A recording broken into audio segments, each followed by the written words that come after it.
April 29th, 1945, 17:30 hours.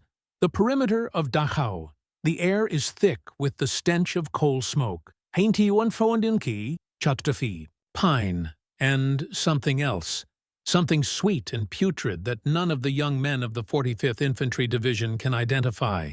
They move in a low crouch, their M1 Garands scanning the tree line, the silent watchtowers, the rows of barbed wire that seem to stretch for eternity. The fighting has been sporadic, fierce pockets of SS resistance that melted away as suddenly as they appeared. Now, an eerie quiet has fallen. The first squads reach the main gate, its ironwork proclaiming the cruel, mocking slogan, Arbeit macht frei, work sets you free. They push it open, their boots crunching on the gravel of the Appellplatz, the roll call square. And then they stop. They see them, not soldiers, but specters. Thousands of emaciated figures in filthy, striped uniforms, their faces hollow, their eyes burning with a mixture of terror and a desperate, dawning hope. The Americans, these battle-hardened liberators from a world away, are utterly frozen, their minds refusing to process the scale of the horror before them. In that stunned silence, a soldier's gaze falls to a prisoner's hand, clenched tightly around a small handmade booklet, its pages filled with a tiny, meticulous script. It is a diary, a record of hell, held by a soul who should have been erased. To comprehend the profound significance of a simple diary, one must first understand the absolute void it was meant to fill. The Nazi camp system was not merely a place of imprisonment. It was a meticulously engineered universe of dehumanization designed to reduce human beings to figures, or Stücke, pieces. Upon arrival, a new prisoner underwent a process of systematic obliteration. Their head was shaved, their personal clothing, the last tangible link to their previous life, was confiscated and replaced with the coarse, striped uniform of the Häftling. Their name was erased, replaced by a number tattooed on the arm or sewn onto their rags. This was the core of the Nazi genocidal methodology, the destruction of the individual before the destruction of the body. For the hundreds of thousands of women who passed through the gates of camps like Ravensbrück, Auschwitz-Birkenau, Bergen-Belsen, and Dachau, this process carried a specific, brutal dimension. They were often separated from their children and husbands immediately, a psychological trauma that compounded the physical abuse. They were subjected to medical experimentation, forced labor in brutal conditions, and a constant, gnawing starvation. The Nazi ideology viewed them through a twisted lens of racial purity and biological determinism. A Jewish woman was a source of racial pollution. A Romani woman was genetically inferior. A political prisoner, like a communist or a resistance fighter, was a corrupting influence on the Volksgemeinschaft, the national community. The policy of Vernichtung durch Arbeit, extermination through work, was applied with relentless efficiency. The goal was to extract every last ounce of labor from their broken bodies until they collapsed, at which point they would be sent to the gas chamber or left to die of neglect. Within this universe of death, any act of personal expression was not just forbidden. It was an act of rebellion. Possessing a pencil, a scrap of paper, or a personal photograph was a severe infraction, punishable by severe beatings, solitary confinement, or execution. The SS guards sought to control not only the prisoners' bodies, but their very memories and identities. The camp was to exist as a sealed, terrible present, with no past and no future for its inhabitants. It was a world designed to leave no witness, no record, and no trace. This systematic erasure created a world where the simple act of writing one's own name was a revolutionary act. It was within this absolute darkness that the faint, persistent light of the human spirit sought a way to assert its own existence. By the early months of 1945, the Third Reich was in its death throes. The Allied armies were advancing on all fronts. In the West, after the shock of the Battle of the Bulge had been contained, American, British, and Canadian forces pushed across the Rhine River and into the heart of Germany. These were the soldiers of a citizen army, young men from farms in Iowa and cities like New York, who had fought their way from the beaches of Normandy through the hedgerows and across the Siegfried Line. They had seen combat, death, and the grim face of war. But nothing in their training or experience could have prepared them for what intelligence reports only vaguely referred to as concentration camps. For most GIs, these were imagined as harsh prisoner-of-war facilities, not factories of extermination. The advance was swift and often chaotic. Units like the 42nd Rainbow Division, the 45th Thunderbird Division, and the 104th Timberwolf Division raced through southern Germany. Their objectives focused on seizing key towns, disrupting German military formations, and linking up with the Soviet forces advancing from the east. There was no specific briefing, no dedicated psychological preparation for the discovery of the camps. High command was aware of their existence, but the tactical focus remained on breaking enemy resistance. The orders, when they came, were often reactive. As reports filtered up the chain of command of atrocities, units were sometimes directed to secure these facilities. But the soldiers at the spearhead were the first to witness the truth with their own eyes. Simultaneously, inside the camps, the final, desperate acts of the SS were unfolding. As the sound of Allied artillery grew louder, the guards intensified their brutality. Death marches became commonplace, with emaciated prisoners forced to trek for miles from camps in the east to those in the interior, thousands dying of exposure or being shot where they fell. For those left behind in the main camps, conditions deteriorated into an even deeper circle of hell. Supplies of food and medicine ceased entirely. Typhus, dysentery, and starvation ran rampant. The piles of corpses grew too large to manage. The prisoners existed in a liminal space between life and death, listening to the distant thunder of guns, praying it was salvation and not their own execution. This was the state of affairs in late April 1945. An advancing army, psychologically unprepared, was about to stumble into the epicenter of the Nazi genocide. And the prisoners, who had endured the unendurable, were about to be confronted not with their captors, but with liberators from a world they thought had forgotten them. For the prisoners, the diary was never a mere record. It was a tool of spiritual survival. In an environment designed to reduce them to a number, the act of writing was a reclamation of their identity. Scraps of paper were smuggled from workshops. Margins of Nazi administrative forms were carefully cut away, and precious pencil stubs were hoarded like treasure. The entries were often terse, factual notations of the day's horrors.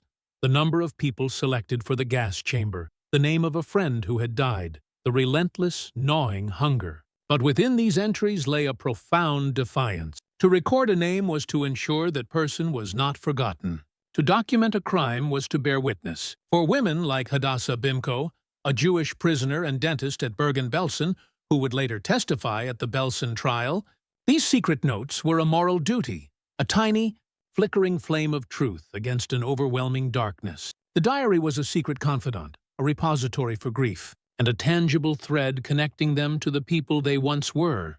A daughter, a mother, a scholar, identities the SS had tried to murder. From the perspective of the American military, the initial moments of liberation were a tactical and logistical nightmare. Their primary objectives were to secure the camp from potential SS counterattacks, contain the spread of disease, and provide emergency medical aid. In this chaos, the prisoners themselves were the most vital source of intelligence. They could identify the brutal guards who had shed their uniforms and now hid among them. They knew the layout of the camp, the location of mass graves, and the methods of operation. When a soldier saw a prisoner clutching a diary, its significance was immediately apparent, but not necessarily for its emotional weight. These handwritten pages were not just personal memoirs. They were raw, unassailable intelligence dossiers. They contained dates, names, and specific accounts of atrocities, providing a timeline of crimes and naming the perpetrators. The permission to keep these diaries, therefore, was not only an act of compassion, but also one of tactical pragmatism. These documents were evidence, and the Americans, consciously or not, were now the first evidence collectors for the war crimes tribunals to come. For the American GI, The sight of the camps produced a seismic psychological shock. These were men who had fought through the brutal, kinetic warfare of Normandy and the Bulge. But this was different. This was not combat. It was a revelation of a previously unimaginable evil. The initial reaction was often a cold, incandescent rage. There are numerous documented accounts of enraged American soldiers summarily executing SS guards who were captured in the act of surrender or who were identified by prisoners as particularly brutal. This rage was born from a violated sense of morality and the sheer visceral horror of what they witnessed. In this context, the discovery of the diaries added a devastating, intimate layer to the atrocity. A soldier seeing a skeletal hand clutching a small, handmade book understood, on a human level, that this was someone who had fought to remain a person. The permission to keep it was a small, conscious act of restoration in a landscape of absolute destruction. It was a way for the soldier to say, "You are a human being, and your story matters."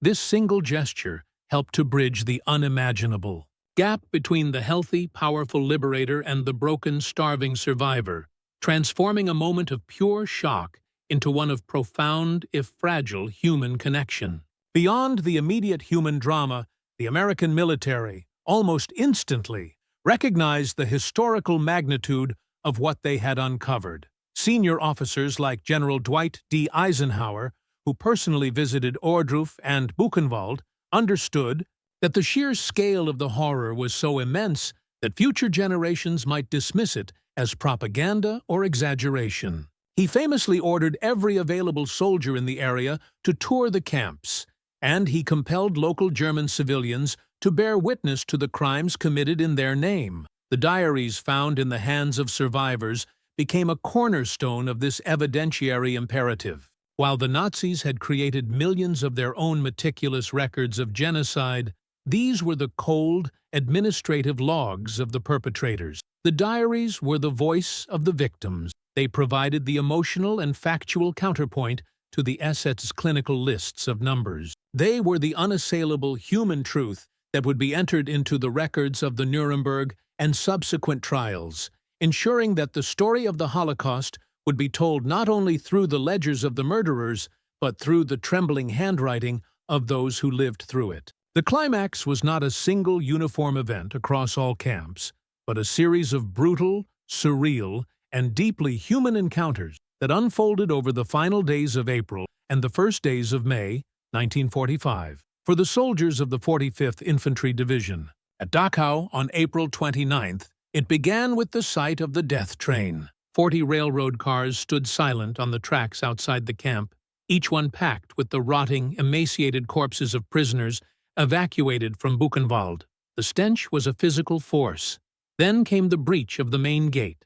The ensuing firefight was short, sharp, and brutal. A handful of SS guards were killed. The rest surrendered or fled. The Americans then fanned out into the complex, their weapons at the ready, their senses assaulted by a reality for which no training could have prepared them. They moved past the crematorium, its ovens still warm. They entered the barracks, where living skeletons lay in their own filth, too weak to rise. The sheer scale of the suffering was paralyzing. Lieutenant Colonel Felix L. Sparks, commanding the 3rd Battalion, 157th Infantry Regiment, later described, "A rage so profound and pure, it threatened to consume all reason." His men, these hardened veterans, wept openly. Some turned away to vomit. The initial interactions were not of joyous liberation, but of a stunned, mutual disbelief. The prisoners, conditioned by years of brutality, often recoiled in fear, unsure if these new uniformed men were there to save them or to finish the job. The Americans, in turn, struggled to communicate, their words of comfort falling on ears that heard only the bark of German commands. The first order of business was tactical control. Guards were rounded up, the camp was secured. Medics, their own hands shaking, began the impossible task of triaging thousands of dying people. It was in this chaotic, emotionally charged atmosphere that the smaller, quieter moments began to occur. A soldier, handing out a K-ration or a cigarette, would notice a prisoner clutching something, a small, grimy notebook, a few folded pages. The instinct of any soldier in a war zone is to confiscate potential intelligence. But here, the context was everything. The permission was not granted through a loudspeaker or a formal declaration. It was a silent, decentralized, and deeply human transaction. It happened when a soldier from Kansas, his face pale with horror, saw a woman hiding a small bundle of papers behind her back as he approached. Instead of demanding she hand it over, he simply gave a slight, almost imperceptible nod, and then moved on. It happened when a medic, bandaging the festering sores on a prisoner's arm, noticed a tiny, hand-stitched journal peeking out from beneath the straw of her bunk. He carefully tucked it back into its hiding place, his eyes meeting hers in a moment of shared understanding. It was the conscious decision of sergeants and lieutenants, who, upon being presented with these documents by prisoners who still feared punishment, did not confiscate them for the intelligence officers, but gently instructed, "You keep that. You hold on to it." For the prisoners, this simple act was as shocking as the sight of the American flag rising over the watchtowers. For years, the possession of such an item meant a death sentence. It was the ultimate secret, the most dangerous contraband. To have these new, powerful men in uniform not only allow it but implicitly endorse its preservation was a restoration of their personhood. It was a signal that the rules of the universe had truly changed. The terror that had been a constant companion began to recede, replaced by a fragile, disbelieving sense of safety. The diary was no longer just a secret act of defiance. It was now a sanctioned testimony. The act of writing could move from the shadows into the light. This was the true turning point.